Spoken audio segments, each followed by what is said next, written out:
oportunidad, ya leímos el texto y lo vamos a leer otra vez ahorita. Estamos en sección 20. Quiere decir que hemos estudiado y hemos avanzado en 20 sesiones de estudio del Evangelio de Lucas. Es un montón. Así que quería recordarles que pueden retomar las enseñanzas, las que quieren repasar o las que no han logrado ver o participar, están todas en nuestro canal de YouTube. También está el podcast en las que inclusive hemos enfatizado en temas que no hemos visto aquí de Lucas. Así que, por ejemplo, la semana pasada que Esteban estuvo compartiendo con nosotros la palabra, esa sección 19, si alguien no pudo acompañarnos y escuchar a Esteban, le aconsejo que lo pueda ver y que no se pierda esta enseñanza, que fue la sección 19, y hoy vamos a continuar con sección 20, que ya estamos en el capítulo 7 de Lucas. Nos queda bastante ratito, pero quiero animarlos para seguir con el hilo de la temática, o en el hilo de ver las narraciones de lo que estamos estudiando en la vida de Jesús en el Evangelio. En este código pueden ver sus notas de la enseñanza, y también está la hojita. Si alguien ocupa hojita porque le parece más cómodo, levante su mano para hacerle llegar la hojita o el lapicero. Si no, avanzamos. Pero bueno, quería contarles una historia curiosa. Cuando yo tenía, bueno, como les he contado antes, desde muy pequeño estaba involucrado en la iglesia. A los 12 años, con mi familia y todos en pelota, comenzamos a hacer una iglesia ahí en San Antonio de Belén. La iglesia se convirtió para mí en un lugar muy seguro en medio de las crisis que vivíamos en casa con mi papá y todo el asunto. Yo conecté muy bien con el grupo de jóvenes y con la música y todo lo demás. Entonces era muy fiebre. Participaba en alabanza, y en aquel tiempo estaba tocando batería. Y era muy fiebre. De hecho, yo aprendí viendo a la gente en la iglesia y viendo la música también en mi casa, que veía videos y la música de mi papá. Música no cristiana, por si acaso, no me culpen, pero eso es lo que es. Entonces, crecí como con esa fiebre y siempre participaba. Entonces, claro, con 15, 16 años teníamos campamentos de jóvenes, teníamos un montón de campamentos de jóvenes. En ese tiempo, y como no había Netflix, ni Disney, ni nada, entonces había que hacer campamentos. Entonces eran retiros y campamentos y actividades, y siempre invitaban a la iglesia a nosotros para tocar. Entonces yo siempre andaba jalando los chunches de la batería, que si usted quiere escoger un instrumento para tocar, no escoja la batería. Piénselo, ámese a sí mismo, tenga dignidad, jale una guitarra, jale un micrófono, un cable. Pero la batería es un martirio, porque entonces son demasiadas piezas, y todos los demás agarran sus 2 o 3 cositas y levantan y se van. Ahí está Edwin para que dé fe de lo que es la vida de percusionista. Pero entonces habían campamentos, y yo recuerdo que habían campamentos que terminaban, digamos, de miércoles a viernes, y de viernes a sábado había otro, y yo ni pasaba a mi casa, iba para el otro campamento. Oye, habían campamentos de hijos de pastores, habían campamentos de jóvenes, campamentos de niños, campamentos de la iglesia, y había unos campamentos que se llamaban campamentos nacionales, que en aquel tiempo eran con una organización, con una denominación que se llama Asamblea de Dios, bien pentecostales. Y en aquel tiempo, entre más bullicioso sea, era mejor. Entonces hacíamos campamentos, y de verdad eran 600 personas, escuché esto, acampando en Buenos Aires de Punta Arenas, comiendo un arroz así amasado, todo ahumado y todo feo, y bañándonos en un río. No solo nos bañábamos, hacíamos más cosas en el río, pero no les puedo explicar. Pero había muy pocos baños, entonces muchos de los hombres decían, bueno, yo voy para el río a hacer mis necesidades. De hecho, era un pecado porque las mujeres se bañaban más abajo en el río. Pero bueno, esas cosas, chiquillos, esas cosas pasan. Pero bueno, la estoy haciendo muy larga. Pero entonces recuerdo que yo era muy fiebre para tocar batería, pero yo no tenía batería. Entonces andaba jalando unas ollas y unos peroles y una cosa que era un terror. Pero yo me había hecho muy buen amigo de diferentes muchachos de otras iglesias que también tocaban batería. Y hay un buen amigo que se llama Adrián Fallas. Y Adrián Fallas y yo nos hicimos amigos. De hecho, nos conocimos en el primer campamento que yo fui, con 11 o 12 años, ahí en Santana, me recuerdo. Él era el baterista. Y yo ya sabía algunas cosas, pero yo pasé como conectado viendo eso. Yo no me acuerdo ni qué predicaron, ni qué dijeron, ni Dios, ni Cristo, ni nada. Yo estaba viendo la batería. Y los platillos y lo que hacía. Fue como algo muy de chiquillo. Entonces desde siempre fuimos muy buenos amigos, y él era de una iglesia en Santo Domingo de Heredia. Entonces todas esas actividades nos veíamos. Adrián y yo hablábamos de música y la batería y que no sé qué y no sé cuánto. Y Adrián decía, es que Diego, usted como es muy chiquillo, pero toca muy bien y tiene mucho talento. Era mentira, pero bueno, como era amigo, tú me decías eso.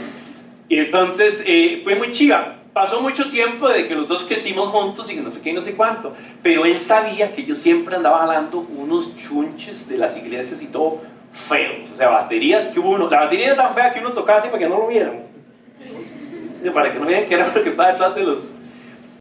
Y una vez, recién salido del colegio fue esto, yo tenía recién 18 años, él tuvo una idea, escuché esto, loca, demente, no se las aconsejo, pero Adrián una vez me invitó a tomar café, ahí le recuerdo que nos vimos, ¿y qué? ¿Cómo estás? Yo no quiero decir pura vida, que la iglesia, que no sé qué, no sé cuánto. Entonces me dijo, Diego, vos sabes que yo tengo una inquietud. Sí, sí. Yo quiero prestarte el dinero para que te compres una batería. Y yo, ¿por qué? ¿Por qué había tanta esa locura? Entonces me dijo, es que vienes que yo me compré una y está a muy buen precio y no sé qué. Y yo tengo el deseo de verdad. Él trabajaba, creo que ya no, pero trabajaba en aquel momento en la caja. Y la gente que trabaja en la caja le pagan bien, ustedes saben esas cosas. Entonces tenía que, entonces me decía, yo puedo acceder, y él no tenía compromiso. Me acuerdo que él estaba soltero, pero él es mayor que yo, tal vez unos 9 años. Entonces él estaba como mejor posicionado. Y me sale con eso, y yo decía, esto es demasiado chiva, pero esto es demasiado peligroso, sobre todo porque yo no tengo trabajo. Entonces, sí, que me preste la plata y compro la batería, ¿y con qué le pago? Con canciones, ¿verdad? Entonces resulta que Adrián me dijo, no, de verdad, pensalo, y me lo vas pagando ahí, y ahí vemos, ojo, hay que negocios, ahí vemos cómo va saliendo y me lo va pagando. Entonces yo le hice números, en aquel momento yo ya había comenzado a trabajar porque daba clases de música. Daba música en las clases, me acuerdo en la escuela de música de Santa Bárbara de Heredia, que un profesor me mandaba de suplente de él, y daba clases también en una escuela de música en San Antonio y Belén. Entonces tenía fondos, pero los tenía contados. Y ustedes saben qué hice, todos saben qué hice. Obviamente todos saben lo que hice. Le digo, Adrián, hagámoslo. Me dijo, bro, pero nos vimos hace 15 minutos. No, ya lo pensé. Estoy listo.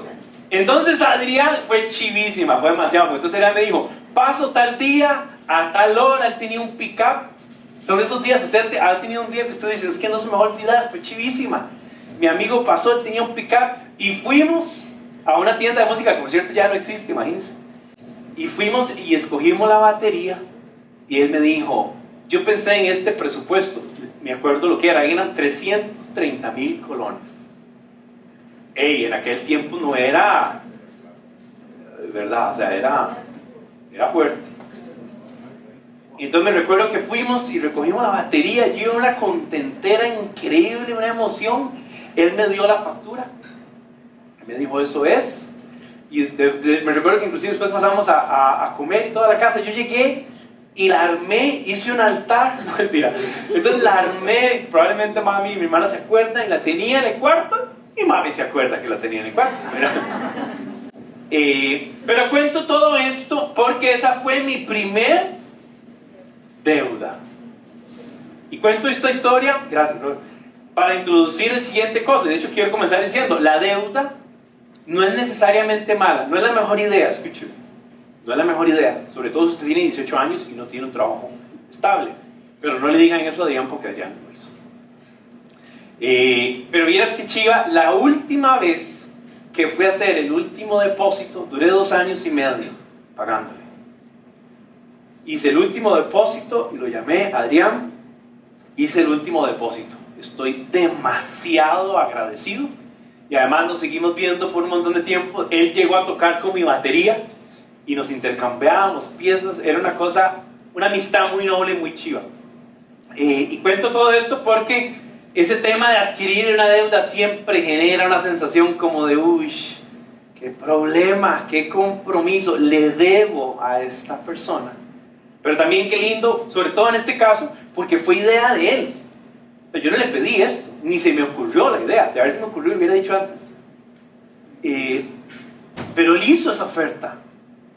Así que, teniendo en cuenta esta historia, quiero que nos metamos en esta historia de Jesús lindísima, donde hay estos 3 temas. Hay un tema de deuda, hay un tema de perdón y un tema de amor. Así que métase usted dentro de esa dinámica. Vamos a leerlo todo para que todo el mundo pueda estar al tanto de dónde estamos. Así que esto es Lucas 7, del 36 hasta el 50. Dice, uno de los fariseos invitó a Jesús a comer. Así que fue a la casa del fariseo y se sentó a la mesa. Ahora bien, vivía en aquel pueblo una mujer que tenía fama de pecadora. El que entendió, entendió. Punto. Cuando ella se enteró de que Jesús estaba comiendo en casa del fariseo, se presentó con un frasco de alabastro lleno de perfume. Y llorando se arrojó a los pies de Jesús de manera que se los bañaba en lágrimas. Luego los secó con los cabellos. También se los besaba y los ungía con este perfume.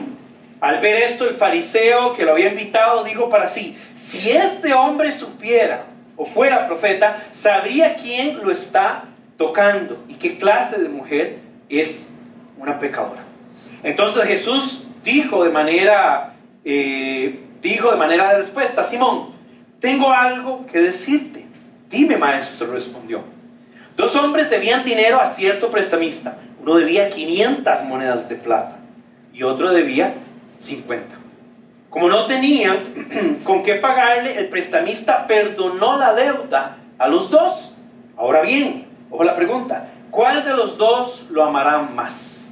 Supongo aquel a quien más le perdonó, contestó Simón. Has juzgado bien, le dijo Jesús. Luego volvió hacia la mujer y dijo a Simón: ¿ves a esta mujer? Cuando entré a tu casa no me diste agua para los pies, pero ella me ha bañado los pies en lágrimas y me los ha secado con sus cabellos. Tú no me besaste, pero ella desde que entré no ha dejado de besar mis pies. Tú no ungiste mi cabeza con aceite, pero ella me ungió los pies con perfume. Por esto te digo, si ella ha amado mucho, es que sus muchos pecados le han sido perdonados. Pero a quien poco se le perdona, poco ama. Y entonces le dijo Jesús a ella: tus pecados quedan perdonados. Los otros invitados comenzaron a decir entre sí: ¿quién es este que hasta perdona pecados? Al final dice: tu fe te ha salvado, dijo Jesús a la mujer. Le dijo: Shalom, vete en paz. Este texto es lindísimo y yo creo que nos reta a ver de entrada estos 3 personajes entre Simón, la mujer y Jesús. Y aunque no parece clara ni siquiera la intención de la invitación, parece que Jesús es un presunto invitado de honor. Entonces quiero repasar varias cosas y tal vez quiero hacer notar 3 momentos del texto para después hablar de 3 aplicaciones. Pero estos 3 momentos del texto son desde la circunstancia de esta invitación y lo que sucede, después un mensaje en medio que Jesús de una manera magistral logra dar en 3 líneas, y después una confrontación fuerte para Simón, que terminó, yo creo que recibiendo una confrontación, una bofetada, porque su actitud no era la que se esperaba, siendo él el hombre parece más importante de esta reunión. Entonces leo con ustedes algunas de las notas. Número 1, para observar estos momentos: un banquete, y puse entre signos de pregunta, en honor de Jesús. En honor a Jesús, no estamos seguros, pero muchos teólogos han señalado que este banquete pareciera ser una cosa para honrar a Jesús, recibir a Jesús en este pueblo, que aunque no tenemos el nombre del pueblo, parece que era importante que estuviera ahí.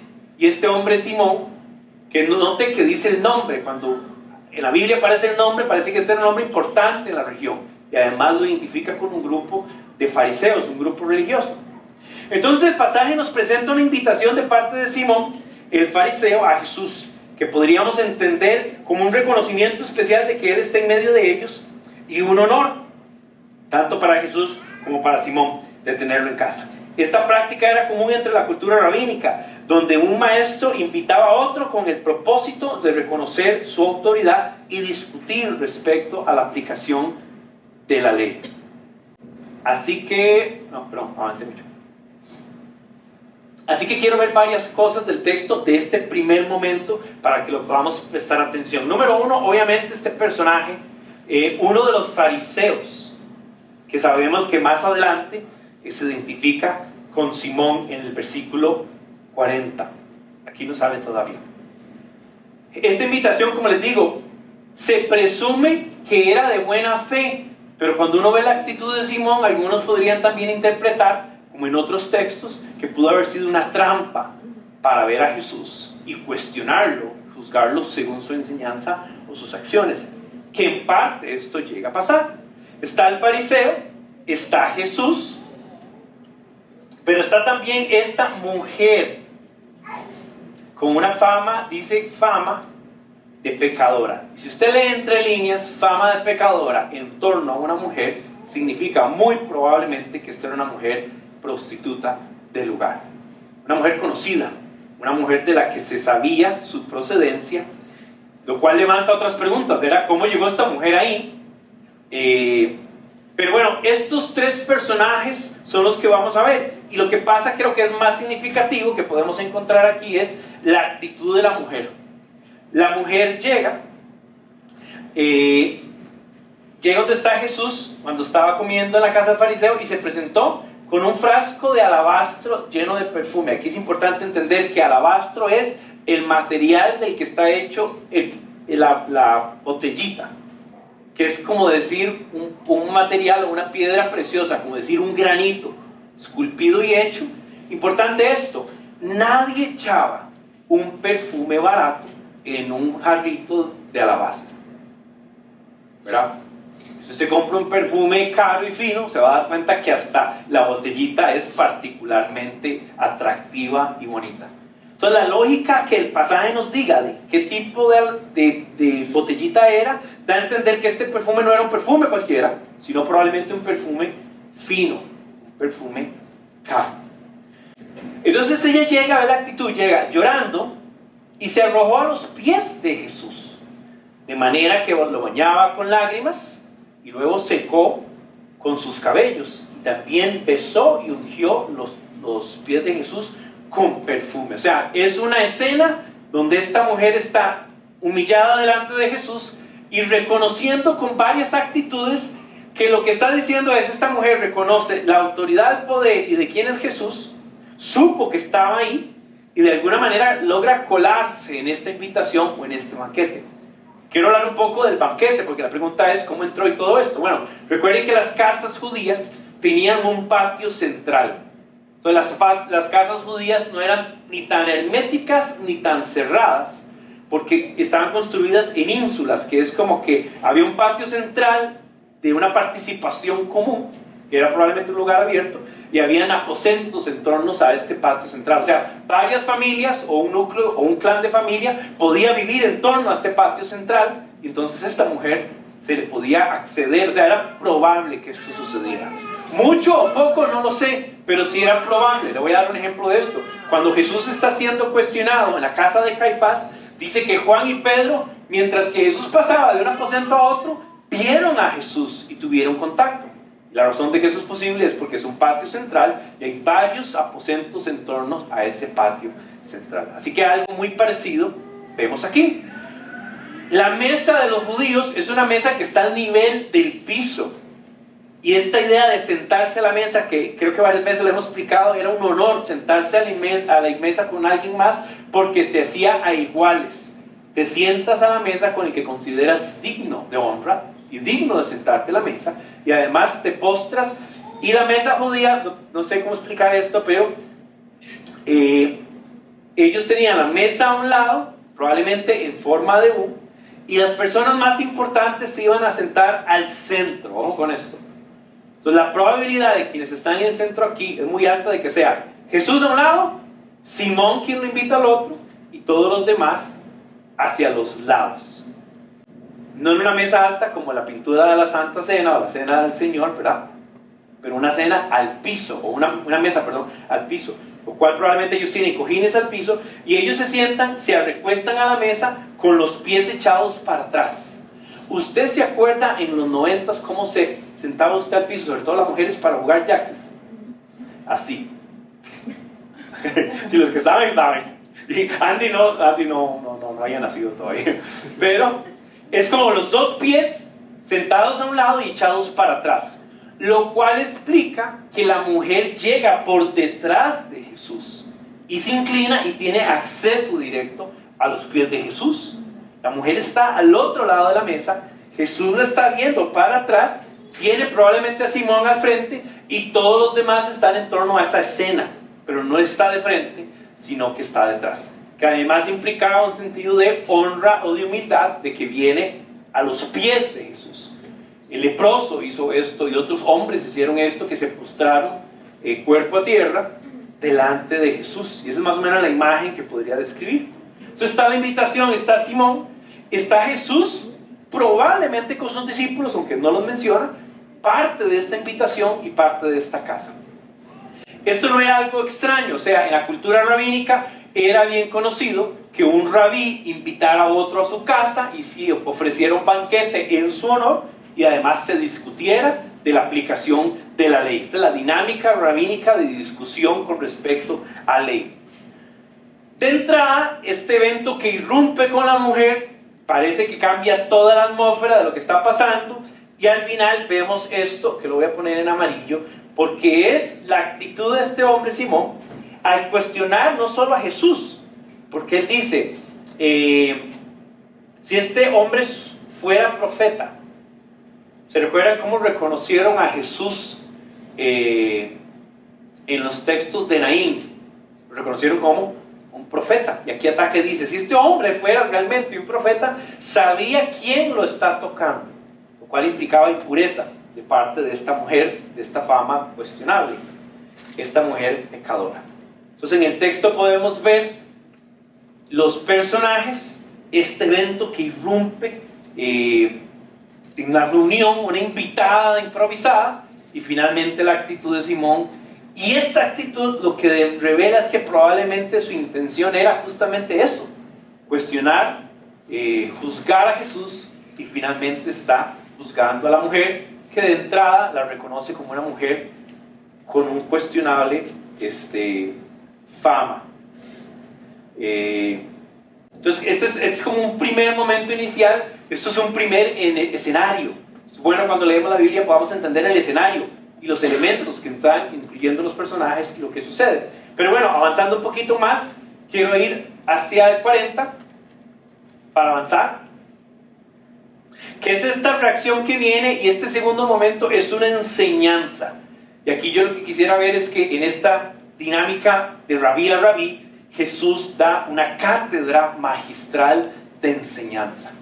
Y en medio de lo que acabamos de leer y acabamos de ver, introduce una historia, una metáfora, una parábola sencilla y chiquitita, pero muy concluyente. Yo le puse una enseñanza objetiva del 40 al 43. ¿Verdad? Jesús, como el maestro que es, decide llamar la atención de Simón y de los otros fariseos y discípulos que probablemente están a la mesa, y él introduce esta pregunta, o más bien llama la atención y dice: Simón, tengo algo que decirte. Yo no sé si usted recuerda como cuando usted salía con su familia, con su mamá y su papá, y su mamá y su papá por alguna razón le decía: en la casa hablamos. Todos saben, ¿verdad? ¿Qué es eso? ¿Verdad? Ahora, si él no es su mamá o su papá, pero es su esposa, ya escaló otro nivel, pero ¿qué ha pasado eso? Es muy triste, muy duro, ¿verdad? Pero bueno. Entonces, tengo algo que decirte, es una invitación de un rabí al otro a decirle: voy a enseñarte algo, voy a decirte algo. Es como decir, pongan la atención a esta, que es todo un elemento didáctico, de llamar la atención. La atención está en la mujer, en este cuadro increíble que está sucediendo, que la pone a ella como una mujer señalada. Y Jesús inmediatamente dice: vean, Simón, voy a decirte algo. Claro, Simón es el que está haciendo todo el evento, y todo gira en torno en ver ahora a Jesús y a Simón, y Jesús está diciendo: voy a enseñarte algo. Y no le va a ir ni más o menos. Simón responde: dime, maestro. Jesús usa una sencilla historia que involucra a un prestamista con dos deudores, a los que presenta presenta con dos deudas exponencialmente diferentes. Pero uno es 500 monedas de plata, son 500 denarios, y otro de 50. O sea, la diferencia entre las deudas es de 10 veces más. ¿verdad? Es como que esa batería entonces a mí me hubiera costado, no 330,000, pero 3 millones y resto se entiende. Entonces, de entrada, eso lo haría uno pensar que uno de los deudores tiene más oportunidades de saldar su deuda, ¿no? No obstante, Jesús aclara que ninguno es capaz de pagar el monto. Y esto es clave del texto. A veces el texto tiene cosas sencillas que son claves que pasamos por alto. Pero esta es una clave del texto. Lo que está diciendo es que no importa la diferencia de la deuda, los dos son incapaces de pagarla. Y lo que se ve que resalta es esta actitud del prestamista de perdonar la deuda. No de uno, no perdona la deuda más baja, sino que perdona ambas, ¿verdad? Ahora aquí Jesús otra vez introduce otro elemento didáctico. Jesús le hace una pregunta para cerrar su enseñanza, o sea, su enseñanza fue eso. Y dice, ¿cuál de los dos ama más? Aquí está. Entonces, aquí hay un movimiento magistral y aquí hay otro. La enseñanza es esto. Yo sé que ustedes están diciendo, Diego, porque usted no aprende 3 líneas, la enseñanza. Pero bueno. Es que hay que descifrar estas cosas. Pero hay una introducción de, tengo algo que decirte, cuenta una historia demasiado fácil de entender para ellos. ¿Por qué? Porque estas cosas sucedían. O sea, los acreedores y los deudores eran comunes en la dinámica judía, porque habían diferentes posiciones. Y la otra cosa que le voy a decir que es muy interesante, había un sistema que desde Levítico de la ley enseñaba que cuando alguien debía, yo le debo a Andrés, entonces le debía cierta cantidad. Al paso de 7 años, por ley, todo aquel acreedor debía perdonarle la deuda. O sea, era parte de la ley religiosa, de la tradición y de la cultura, que haya una actitud de misericordia y de perdón de deudas. ¡Qué lindos tiempos! O sea, retrocedamos ahí.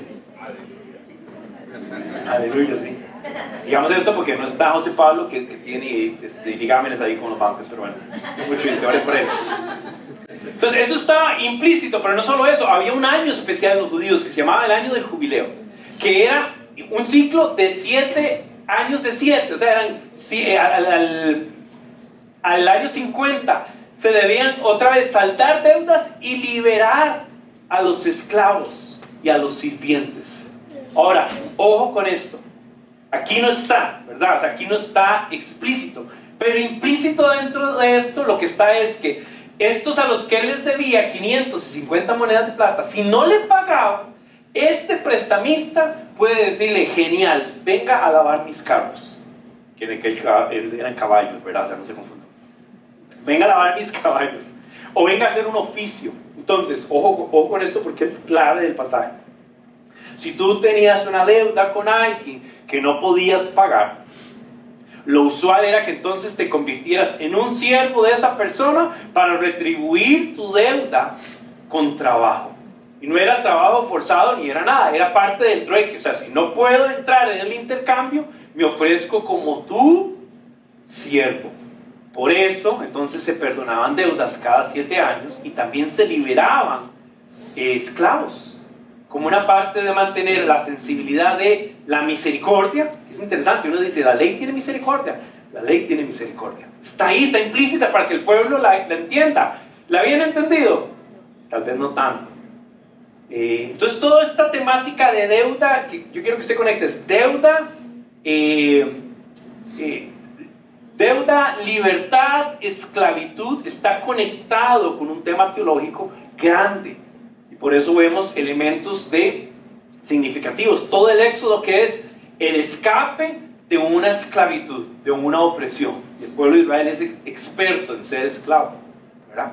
Y está viviendo, de hecho, un imperio. Entonces, todo esto está implícito dentro de lo que Jesús le está diciendo en la historia y cierra con ese, ¿cuál de los dos amará más? Si usted nota, la respuesta del fariseo es como un poco titubeante, ¿verdad? Porque el fariseo responde, aquí en amarillo, él dice, supongo. Que ese supongo es un maestro que sabe que esto en parte es una pregunta retórica, o sea, esto se responde solo. Jesús lo que está haciendo es un movimiento didáctico y en una argumentación con un maestro, haciéndole un jaque mate. Entonces él, supongo, es como un poco el hombre titubeante sabiendo que están a punto de aplicarle una lección. Es eso lo que Jesús hizo, una enseñanza objetiva práctica. Dice, supongo aquel a quien más perdonó. Quiere decir que tanto Simón como usted y yo pensamos lo mismo, ¿no? ¿Quién va a sentir agradecimiento y amor y que siente esa sensación de me libraste de esto? Al que le debía más. 500 monedas de plata, un denario, es lo que corresponde a un día de trabajo. Entonces 500 monedas de plata, que es un denario, son 500 días de trabajo. Haciendo cálculo con el promedio, por ahí pregunté o escuché que el promedio del salario mínimo costarricense está entre los 11.000, 13.000, 15.000 colones diarios. Si usted hace ese cálculo a esa plata, 13.000 colones diarios, el que más debía 6 millones y medio de colones. Pucha, yo no sé si usted le entra una así, pero esa es grande. El otro entonces debía ¿cuánto? 650. Lo voy a hacer de una vez aquí, fácil. ¿Usted qué prefiere deber? ¿650 o 6 millones y medio? Está fácil, ¿verdad? O sea, no hay mucho que preguntarle. ¿Por qué es importante hacer el cálculo? Para meternos en la sensación. Si usted debe 650.000 colones, usted dice, bueno, ahí es algo, ¿verdad? No mucho estrés, no mucha tensión. Pero si usted le dice, yo debo 6 millones y medio, usted tiene un estresecillo y una tensión. Sobre todo si usted tiene su negocio propio y no le ha ido muy bien. Usted dice, aquí a 3 meses estoy aquí. Ahora, tal vez usted y yo no tenemos una deuda de 6 millones y medio, pero tenemos una deuda de más, porque compraste una casa, ¿verdad? Entonces algunos van a decir, no, ojalá fuera. 6 millones y medio. Lo más importante es el elemento que les decía, que ninguno tenía, voy a ponerlo en azul, no tenían cómo pagarle. Esto es importante. No tenían. Si no tenían es que no tenían. Quiere decir que sean 6 colones o 600.000 colones o 6 millones, no tiene. Y cuando uno no tiene, no tiene. Ahora, voy a hacer esta ilustración distinta. Aquí estamos en el segundo piso de este hotel. Y hay una persona, la persona que recibe al frente, está en el primer piso. Y habrá una persona en el cuarto piso, en la terraza, en el quinto piso. Si yo le pregunto a usted, ¿cuál de nosotros tres está más cerca del cielo? ¿Qué me diría usted? El de arriba. ¿Sí? Está técnicamente más cerca del cielo. Ahora, ¿esa ventaja significa algo para él realmente? La respuesta es no, porque puedes estar en este Torre Sears de Chicago, que es de las más altas ahora, y estar arriba y todavía eres incapaz de acercarte al cielo. Explico esto porque es la misma idea. Usted y yo somos incapaces de acceder a Dios, no importa en cuál piso, de cuál hotel estés, sea alto o bajo. Porque hay una incapacidad intrínseca a la condición de no poder. Es lo mismo de no tener cómo pagarle. Entonces, la cantidad de la deuda parece no ser nada significativa. ¿Estamos bien ahí? El primer momento es un escenario, una cena, estos personajes y este evento improvisado de la mujer humillándose delante de Jesús. Hay un cuestionamiento en un juicio. Hay un segundo momento donde Jesús dijo, yo voy a enseñarle algo a Simón, porque su actitud esta de cuestionarme y señalar y juzgar a la mujer me da la oportunidad. Y viene este momento de una enseñanza objetiva. Y el tercer momento lo vamos a leer de aquí en adelante. Este tercer momento está en el versículo del 44 al 45, que es donde viene lo que yo llamo una confrontación a la realidad. O sea, una manera en la que Jesús dice, usted está leyendo esto de esta manera, yo lo estoy leyendo así. Y además tiene un sentido práctico porque viene después de la enseñanza. O sea, Jesús dice estas líneas. Entonces Jesús se vuelve la mujer y comienza a hacer una comparación entre la actitud de la mujer y la actitud de Simón. Una que revela que la manera en la que él se percibe o que cada uno se percibe en estos personajes es exponencialmente diferente. Escuche esto. La deuda de ellos era exponencialmente diferente en la enseñanza. Bueno, la manera en que ellos se conciben a sí mismos es exponencialmente diferente. Simón parece no haber sido capaz de ofrecer los recibimientos básicos que correspondían a un invitado según la cultura. Y por otro lado, la mujer, sin temor a ser señalada, se humilla y reconoce que Jesús es el más importante de ese banquete, si había duda.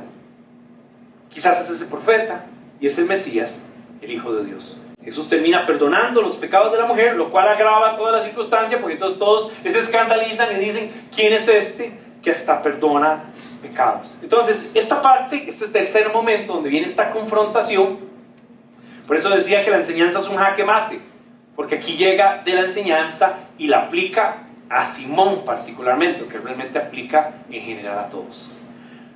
Entonces, Jesús enfoca su atención, o la atención de Simón.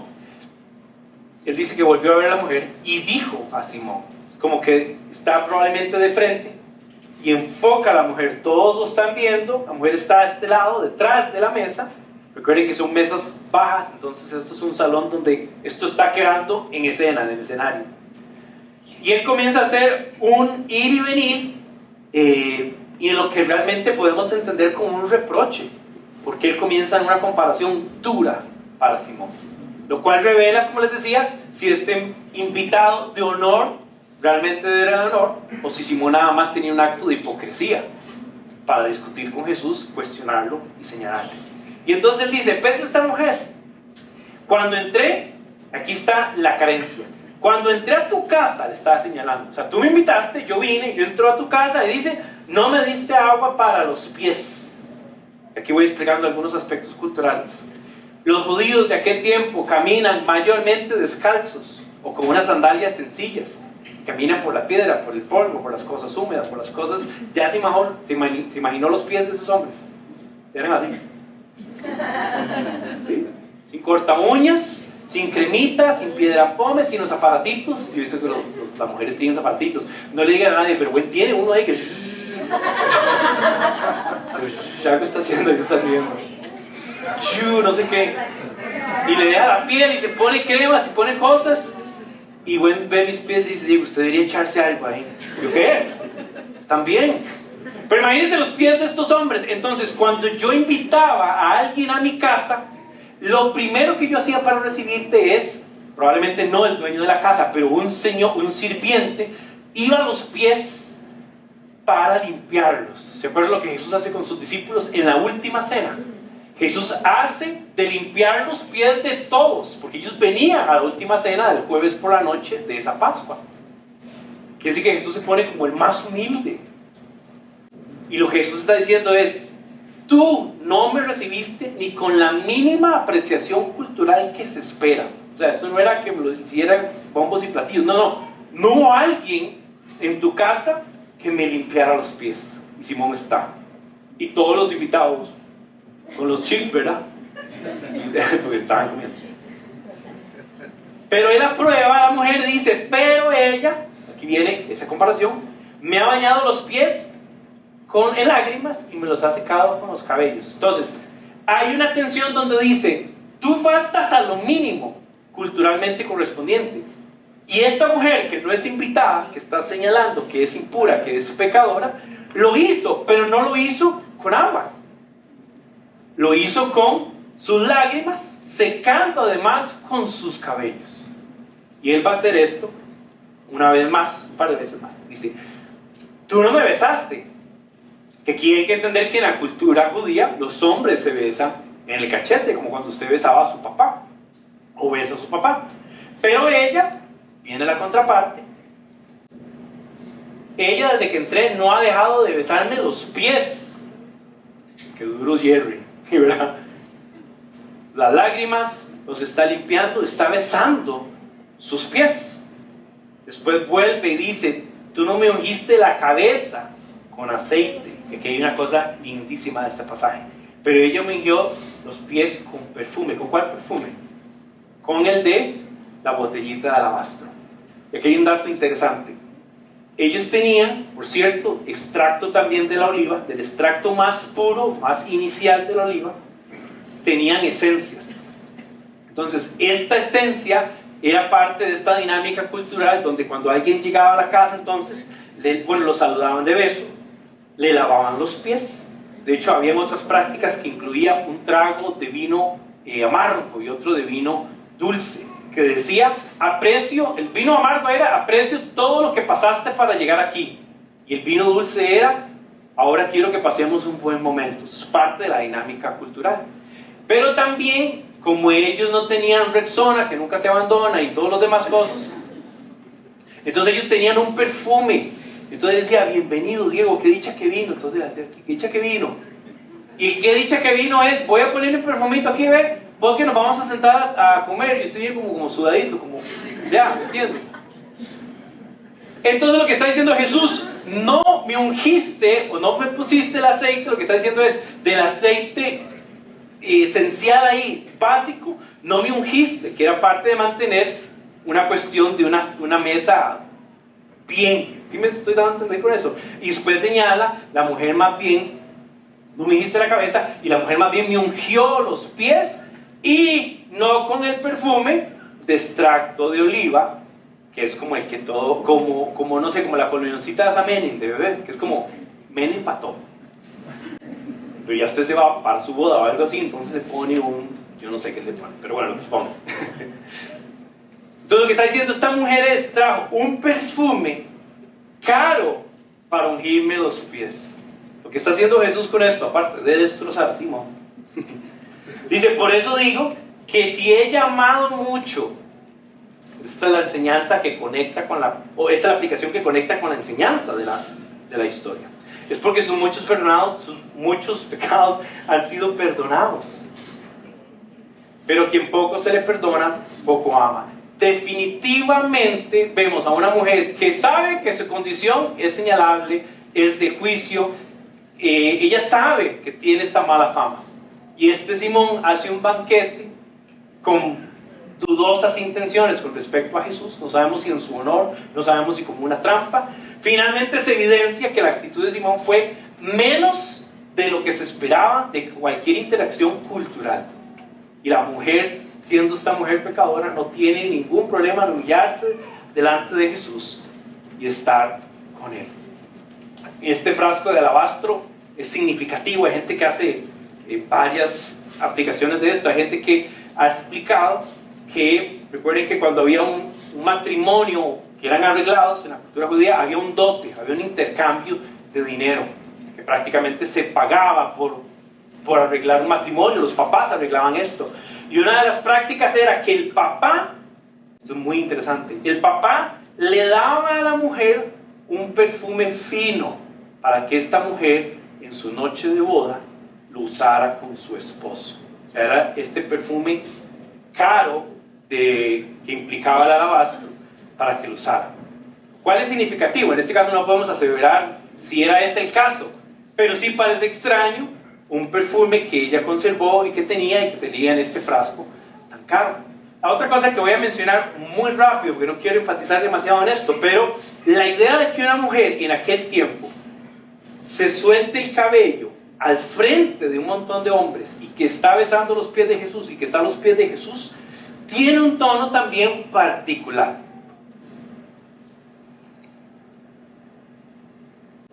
Que sin ahondar en detalles, podría implicar que esta mujer reconoce en Jesús un hombre como nunca ha visto, y que ella desearía que este hombre Jesús, hombre perfecto, fuera su esposo, fuera quien la tomara y la escogiera por su esposo.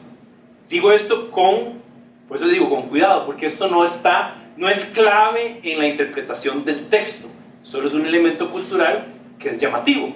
Ahora, tampoco se puede pasar por alto porque en nuestra sociedad la mujer va a arreglarse el pelo en el bus y en la calle y donde sea, pero en aquel tiempo la mujer usaba un pelo y recogía su cabello, porque era un elemento atractivo para el hombre, ¿verdad? Entonces, esa es otra cosa del pasaje que parece interesante con la actitud de la mujer. Jesús obviamente termina aquí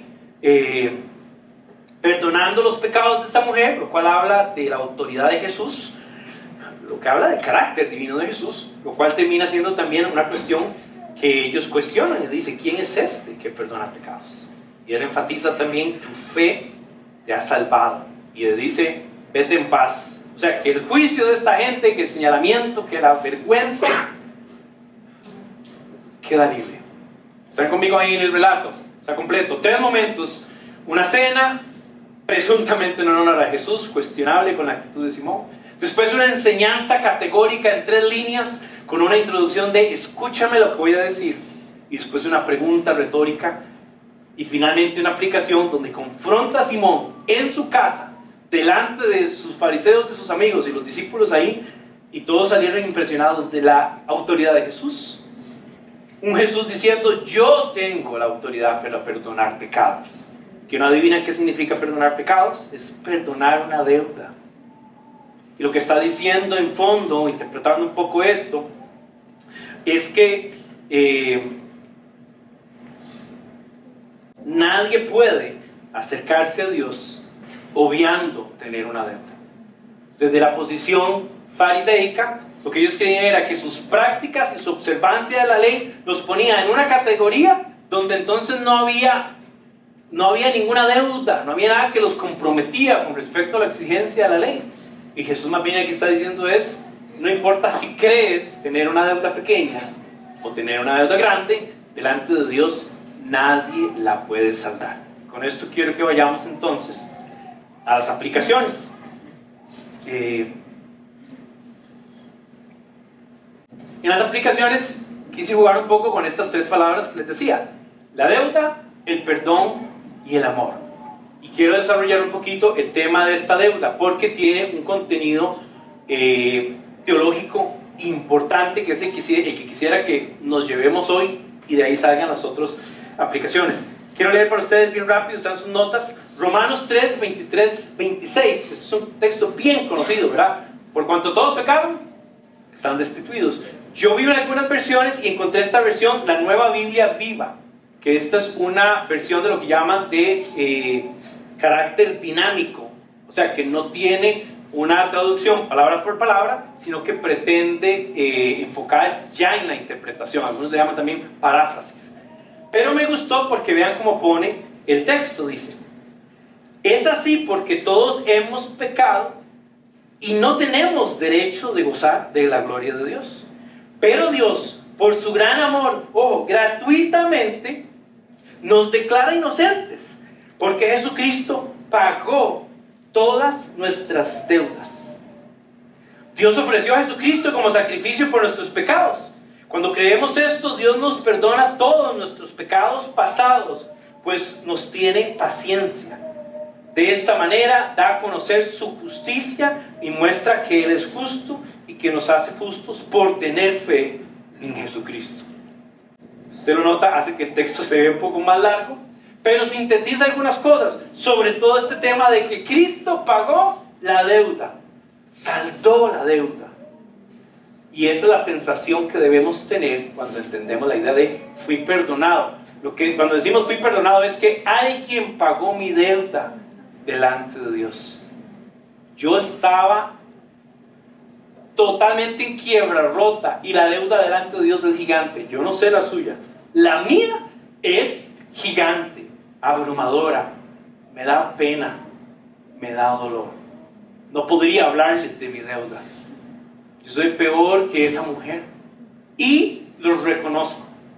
Pero cuando encuentro a Jesús y me dice que es un Jesús perdonador y que su sacrificio justifica o me llega a justificar, paga mi deuda, me libera. ¿Para qué? Para no ser más esclavo del pecado, para ser libre, para ser redimido. Cristo es mi jubileo, es mi 7º año, es mi Shabbat y es mi Shalom. Entonces en todo está restituyendo de la deuda y me está llevando al perdón y a la libertad. De lo que usted debía, no lo debes más. Sé libre. Ahora, este concepto no se entiende si uno no se mete en el sentido de deuda. Deuda podemos darle un contenido económico, tener una deuda. Probablemente la mayoría de nosotros en alguna u otra medida sabemos lo que significa eso. Pero también uno tiene deudas morales, cuando alguien te ayuda. La crianza de tus papás, la ayuda de un amigo, de un compañero, la gente que... Y esta sensación es importante que la entendamos. Cuando usted debe algo, debe un favor, o debe una cantidad de dinero, lo que sea, usted tiene una carga, ¿sí o no? Usted tiene algo pendiente. ¿Sabe qué hacen las deudas? Sobre todo entre la gente conocida. Cambia la experiencia, porque yo siento como que te debo y soy indigno, entonces no puedo ni verte a los ojos, porque tengo pena, porque no he logrado pagarte, porque estoy atrasado. Y me duele, me hace sentirme avergonzado, me hace sentir con temor. Nuestra interacción cambia. Entonces cuando usted lleva esa realidad a la deuda que todos tenemos delante de Dios, nos pone en una realidad donde sin duda alguna necesitamos a Cristo. Colosenses 2, 13, 14. Ustedes estaban muertos en sus transgresiones, paréntesis, en sus deudas, en su deuda. Sin embargo, Dios nos dio vida en unión con Cristo, al perdonarnos todos los pecados, y aquí usa un término judicial, y anular la deuda que teníamos pendiente por los requisitos de la ley. Dice, Él anuló esa deuda que nos era adversa, clavándola. O sea, cuando dices adversa es que usted va en negativo. Y la idea de que Él clavó, literalmente, si alguno recuerda, algunas semanas de esta sección, creo que tal vez era la sección 17 o 16, donde hablábamos de la esencia del Evangelio y la estrategia, ¿se recuerdan? Y hablábamos del amor a los enemigos. Yo introducía este concepto de que Dios nos perdonó y nos amó a nosotros siendo sus enemigos. ¿Alguien recuerda eso? Hace 3 o 4 semanas. Este tema conecta teológicamente, igualmente. Porque esta idea de que Cristo anuló, lo que está diciendo es que esa facturita, ¿se recuerdan cuando hablé de la factura?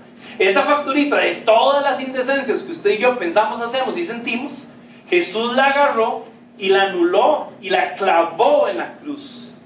Y esto que debes, ya no lo debes más. Y esto que te tiene cautivo, prisionero, que te tiene en deuda, que te tiene en vergüenza, que te tiene cansado, que te tiene enfermo, que te tiene deprimido, no va más, porque Cristo lo pagó. No más deuda delante de Dios. Cristo nos puso tablas con el Padre para acceder confiadamente al trono de justicia en Cristo. Me encanta que además Colosenses dice que lo hizo en unión con Cristo, o sea, nos invitó a tener vínculo estrecho con Cristo. Así que una deuda impagable es este punto a aplicar.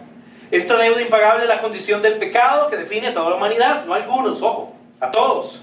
Es aquella naturaleza caída que no nos permite tener comunión con Dios y que nos condena a la esclavitud del pecado y a la perdición. Esa era su realidad, mi realidad. Y ojo aquí, cuidado con el autoengaño de una alta moralidad y de pensar que tus acciones sean más moralmente correctas que las de otros.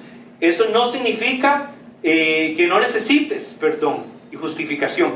Todos necesitamos la intervención de Cristo. Y una aplicación clara que quiero dar aquí es que no confundas cristianismo con nada más tener una alta moralidad.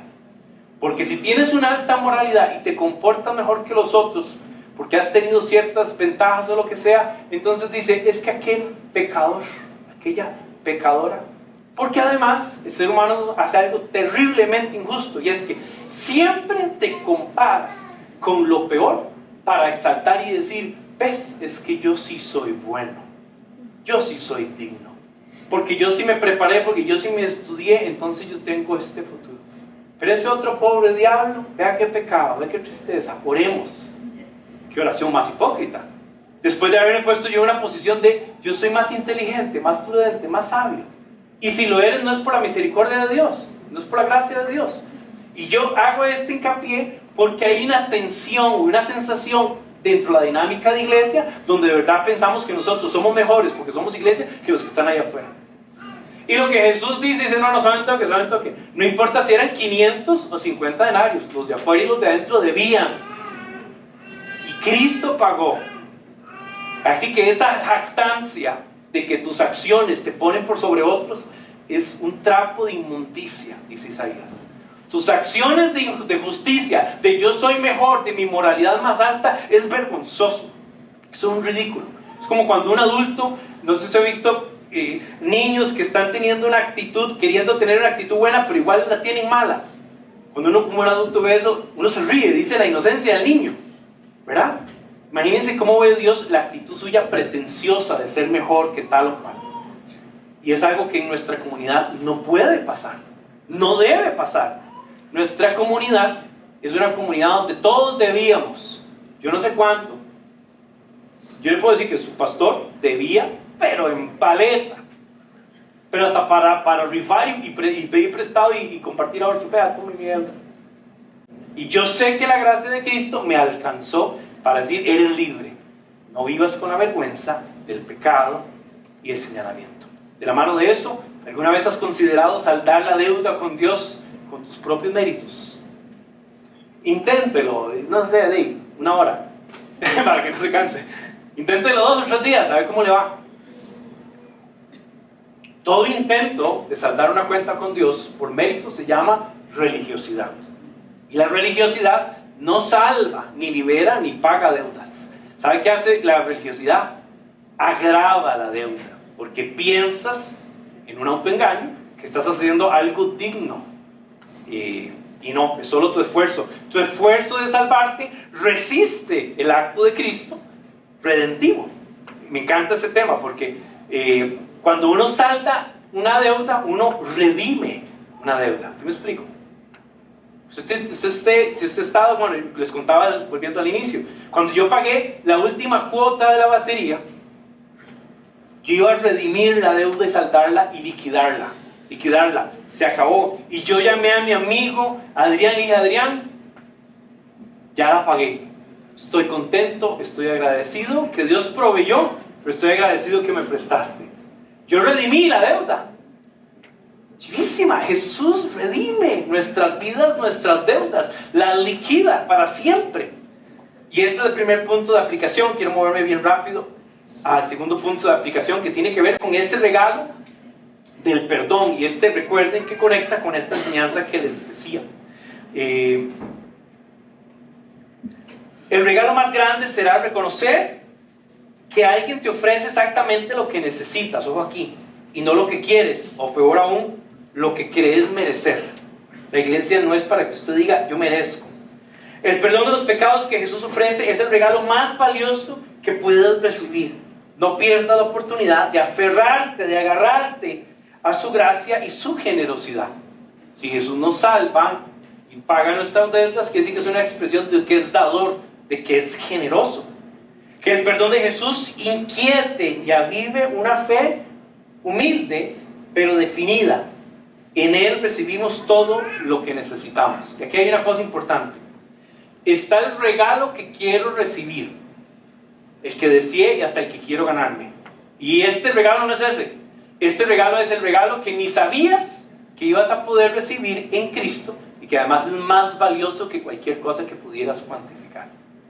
Yo no sé si alguna vez has recibido un regalo que te sorprendió, ¿verdad? No sé si tal vez de niño o tal vez de adulto. Yo he contado, este préstamo de este amigo es un regalo. O sea, vino a mi vida como una cosa que yo dije, esto es lindísimo. El disco de Kenneth, ¿se recuerda Kenneth que nos ha acompañado varias veces en la iglesia? El disco de Kenneth lo grabamos con esa batería. Kenneth todavía no me ha reconocido en los créditos, ¿verdad? Y hay un tema ahí de perdón que tengo que... Pero bueno. Pero qué chiva cuando alguien tiene algo en tu vida que tiene un efecto que bendice y va por todos lados. Esa batería yo no sé ni por dónde anduvo hasta el cansancio. ¿Sabe dónde paró la batería? Cuando me casé. Pero bueno, otro día les cuento esa. Es muy triste, sí. No, muy triste. Pero entonces, esta sensación de obtener un regalo, pero que alguien te sorprenda con algo mayor, es maravilloso. Y nadie puede sorprenderte con algo mayor que Cristo. Ya recibiste lo mejor. Yo no sé, ahora que están de Navidad, todos los chiquillos están haciendo listas. ¿Quién será? Bueno, este y el otro, y que aquí, que allá. Y uno es así también. Usted también está ahorrando para sus cosas, ¿o no? Sean honestos, ¿verdad? Y cuando hay matrimonios, estamos diciendo, estamos preparando esto, y hay un ánimo, y una cosa. Ya recibiste lo más grande. Es el perdón. El saldar la deuda, ya te lo dieron. No tienes que esperar por el momento de felicidad. Estás en tu momento de felicidad. Tienes un Cristo que rompió la deuda, que dijo, nunca más me acuerdo de tus pecados, están en el fondo del mar. Quiero que vivas con libertad y experimentes el perdón, que conecta con eso que les decía. ¿Cuánto valoras el perdón una vez que reconoces el tamaño de su deuda? Uf, qué salvada. Qué salvada. Muchas veces he contado esto. Estábamos Gwen y yo recién casados, como un año de casados, y había una familia joven también, un poquito mayores que nosotros tal vez, que había estado sirviendo con Singular, con la organización por algunos años, y ya iban a hacer transición a los Estados Unidos. Una pareja joven.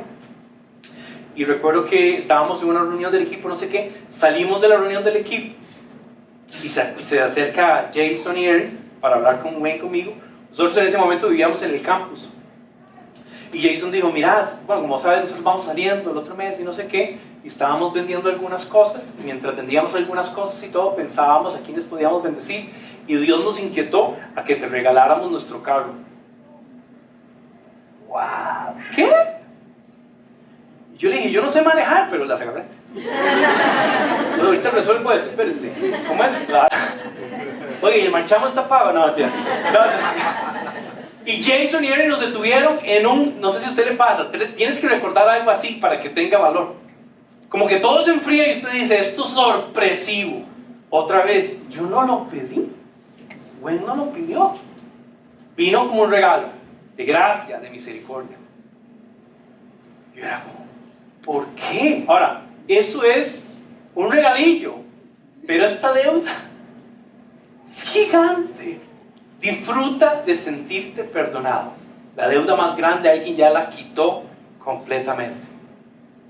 Y el tercer punto al que quiero aplicar tiene que ver con el resultado de esto, y es un amor genuino, un amor que se muestra sin mayor requerimiento. Y quiero leer este pasaje que es uno de mis favoritos, que es también mi pasaje favorito de boda. Primera de Juan 4, del 9 al 11. Así manifestó Dios su amor entre nosotros. Ojo, ¿cómo lo manifestó? El que envió a su Hijo único al mundo para que vivamos por medio de Él. Y en esto consiste el amor, no en que nosotros hayamos amado a Dios, sino que Él nos amó y envió a su Hijo para que fuera ofrecido como sacrificio para saldar esa deuda por el perdón de nuestros pecados. Queridos hermanos, ya que Dios nos ha amado así, también nosotros debemos amarnos los unos a los otros. Y esto es consecuencia de esto que estoy compartiendo. Experimentar el amor de Jesús es la precondición para expresar un amor genuino. Y esto está implícito si usted sigue leyendo ese capítulo.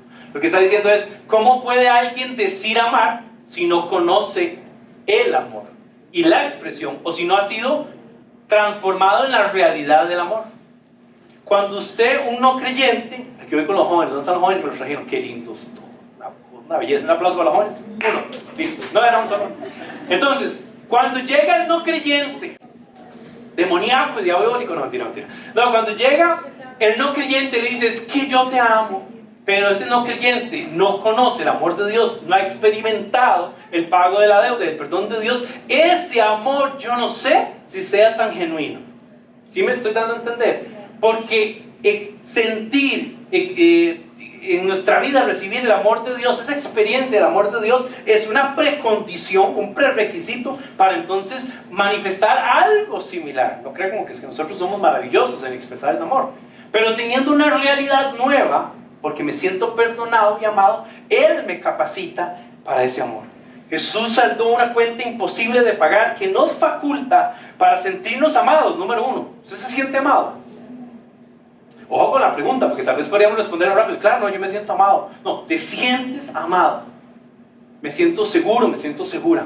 Me siento digno, honrado. El Padre llamó a mi nombre y ofreció a su Hijo por mí y pagó las deudas. Yo me siento amado. ¿Cuándo te sientes amado? Lunes, martes, miércoles. Ojo con esto, no esperes sentirte amado por el amor que ofrece el hombre y la mujer. Porque ese va a ir y va a venir, y a veces sí, y a veces no, y se me olvidó, y no. Pero el amor de Dios es la experiencia plena de un amor sacrificial sin pedir nada. El texto dice, es que Él amó primero. Ese es el amor del que yo quiero sentirme amado y experimentarlo. Pero además ese amor te faculta para amar a los demás, ojo, en libertad y sin temor. Yo escucho a gente decir, tengo miedo a amar. Ese miedo a amar revela varias cosas. Primero, que has cogido tu quesillo mal antes. algunas experiencias, ¿verdad? Como que podemos depurar el asunto. El otro cosa del temor a amar es mi crianza y la educación y las carencias. Me ha ido tan mal amando y que me amen, que mejor me quedo así. Puede ser. Pero ese temor se erradica, de hecho el texto dice, el verdadero amor echa fuera el temor. Le voy a decir por qué. Porque si usted ama a Dios y usted sanamente ama a su hijo, a su esposa, a sus familiares, a su padre, no importa qué sean o qué hagan ellos, usted está en la libertad. Usted no está esperando que le retribuyan o que le aplaudan, usted nada más ama. Que es la esencia del amor también a los enemigos. Quien ama al enemigo lo hace en libertad y lo hace sin temor, porque yo no espero que me retribuyas esto. Es más, sé que no puedes, porque esto proviene de Dios. Mi amor es una expresión del amor de Dios. Entonces amo sin temor. Pero entonces ¿a quién amas? A todos. ¿Y por qué? Porque ¿quién? ¿Pero quién te enseñó eso? Cristo. ¿Y a quién ama Cristo? A todos. ¿Y por qué? Porque el Padre lo mandó. ¿Y qué hizo Cristo? Bueno, manifestó su amor en la cruz, poniendo esa acta diciendo, no me debes, no le debes nada al Padre. ¿Qué sensación te genera este acto tan genuino del amor de Dios? ¿Has experimentado algo igual? Profundo, satisfactorio, sin negociaciones, sin transacciones, es solo su amor. Él llegó, pagó todo, llegó a tu casa, tocó la puerta y dijo, la deuda que tenías, no te preocupes, no tenga vergüenza, sal, yo te amo y te perdono. Y uno está ahí, ¿de verdad? Señor, pero eran miles de denarios. Tenía vergüenza, estaba escondido porque no tengo cómo pagar. Él dice, no, ya, consumado fue, listo, fui y vine, lo hice, para que seas amado por el Padre, perdonado. Vámonos de pie y oramos esta mañana. Si usted lucha, como yo lo hago, creo, con una sensación de alta moralidad, no luche. Su alta moralidad no funciona de nada con respecto a la deuda con Dios. Todos adeudamos. Pero la otra buena noticia es que entonces podemos acercarnos con toda confianza y recibir. Cierre sus ojos para tal vez concentrarnos nada más. Si usted estaba escuchando esto mientras yo hablaba y el texto trajo la convicción de que debes aferrarte, guindarte, abrazar esa misericordia del pago de esa deuda, que tal vez no la has experimentado. Hoy es un buen día para orar y decir, yo en fe creo y acepto ese pago de esa deuda. Me agarro de esa fe, de esa misericordia, de ese ofrecimiento. Que eso inquiete nuestra fe y nos haga proceder en adoración, en amor y exaltación a Dios. Si nunca te has sentido perdonado, hoy es un buen día para decir, para recordarte, Cristo saldó nuestras deudas y el Padre te llamó por nombre para que puedas vivir sin temor y con libertad. Perdonado, perdonada, amado y amada. No le debes nada a nadie. Gracias a Cristo. Papá, te damos gracias por esta mañana.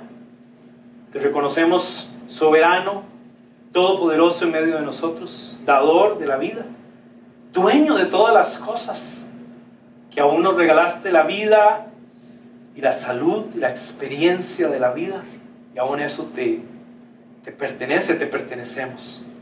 Hoy queremos reconocer, reafirmar y declarar que en Cristo nuestra deuda ha sido paga, una que yo ni podía acercarme a pagar por mis propios méritos. De hecho, mis actos una y otra vez fueron insuficientes, vergonzosos. Me confundieron en una vana religiosidad y hasta me distanciaron, o me desenfocaron de lo que tenía que haber sido el foco de atención, tu Hijo, y tu gracia y tu misericordia expresada en ese amor poderoso, irresistible de Cristo.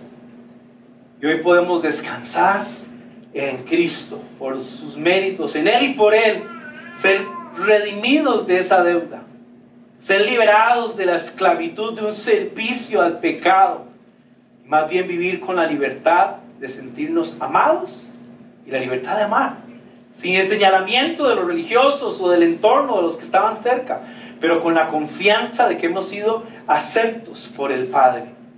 Gracias, Jesús. Gracias porque tu pago costó todo, costó tu vida, costó tu sacrificio.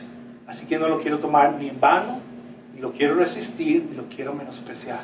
Quiero exaltar tu vida, tu muerte y tu resurrección, porque me ha invitado a una vida plena y una vida eterna con el Señor. Doy gracias por mis amigos, por las familias que están hoy con nosotros. Te pido por los que no pudieron estar acá y están en casa. Bendice sus vidas. Habla a nuestros oídos, a nuestro corazón y a nuestra mente con tu amor, con tu palabra. Permite que esta semana podamos caminar con la libertad de no tener deuda y con el sentido profundo de ser amados y ser perdonados. Gracias por ser un maestro precioso. En el nombre de Cristo Jesús oramos. Amén y amén.